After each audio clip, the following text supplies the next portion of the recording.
Hello guys, welcome back to the channel. In this tutorial, I'm going to show you how you can enter a new line within a cell in Google Sheets mobile. Alright guys, let's get started. Here I have opened my Google Sheets application and I have opened my spreadsheet as well. And if you want to enter a new line within a cell, the first thing you have to do is selecting the cell first. And for example, I'm going to select this A3 cell. So I'm tapping on A3 cell.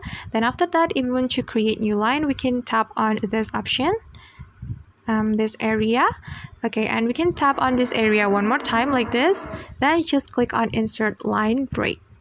Okay, and now the new line has been created. And for example, I'm going to add this word and I'm going to show you one more time. So just tap on this area until this option appear on your screen, then you can click on insert line break.